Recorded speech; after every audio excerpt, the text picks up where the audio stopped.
high definition. This is KCAL 9 News at 2.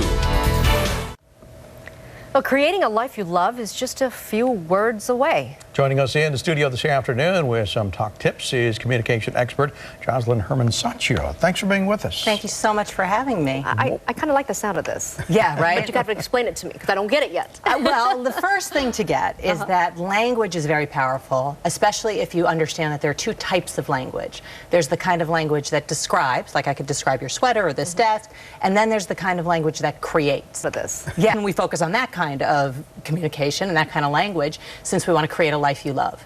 And if you look at the latest neuroscience studies, it actually proves that the impact of language is inescapable on how we view our lives and how we interact with life. So we have a simple but very powerful three-step process to bring to any area of your life that's important to you. Oh, great. So just think of something that's important to you. Okay. And the first step is to distinguish the facts from the interpretation you have about the facts.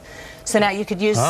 Yeah, here we go. I know, people think their interpretation are the facts. So if you take money, for example, and you could do this with relationships or anything, but money is kind of something we all have in common, and it's sort of a topical issue right now. So if you take money, there are facts about your money. There are facts like how much you owe, how much you make, what you spend, your interest rates, all that, right? Then there's the interpretation you have about those facts, like, oh, I don't have enough money, or I have plenty of money. I wish I had that interpretation. Well, I really have to spend it on that when you really don't have to, Exactly, right? those shoes. It's always the shoes, isn't it? Well, that's a necessity sometimes. Exactly. So there's the interpretation. So you separate out the facts from the interpretation. Then the next step is to actually know yourself and get clear about what you're committed to. So I could give a personal example from my life about my grandma. I had a story about my grandma that she was mean, okay? And she was scary. And I used to call her because I wanted to be a good granddaughter. And I would say, hi, Grandma, how are you? And she'd say, how would you know? You never call me. And I'd be like, so that was sort of the story. Now, when I did the first step and I distinguished the facts from the story, I got clear about what I was committed to with my grandmother was having a great relationship with her. So I called her and I said, how are you? And she said, how would you know? You never call me. And instead of thinking she's mean like that's true, I separated it. And I said, okay, that's not what's happening. What's happening is she's saying I don't call her. And I said, you're right, I haven't called you in a really long time. How are you? She said, I'm fine, how are you?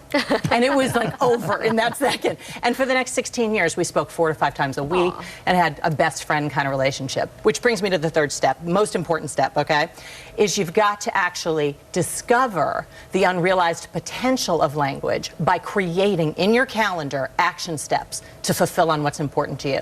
So with regard to my grandma, it was putting in my calendar to call her more often. Or with regard to your money, it could be calling your mortgage broker to see if you can get a lower interest rate. So if you do those 3 steps, you can get language working for you to create a life you love. It would seem as though it might be difficult to get that distinguish. That's a step tough down, one for some because, people. Like they say, perception is reality. Well, that's exactly why language has such an impact on our relationship to life, because how we perceive is through language.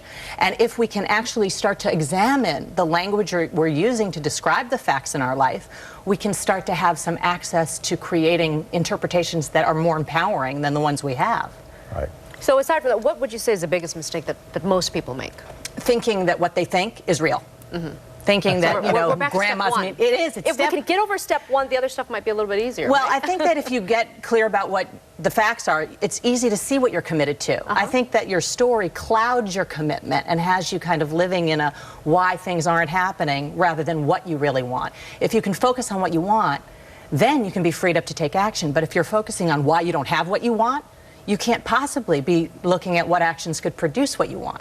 Are there tips for doing that? Tips for seeing things for what they are rather than what you think they might be? Yeah, I would actually get into a conversation with someone else because sometimes you're not the best judge of what's happening. So I would look at, okay, what are the facts about? Do you have a specific situation in mind, Dave? I know you have some. Let's put you on the spot, Dave. No, I'm pretty much perfect. Oh, yeah, there you go. Well, maybe dealing with your perfection and the reaction of other people to your perfection, okay?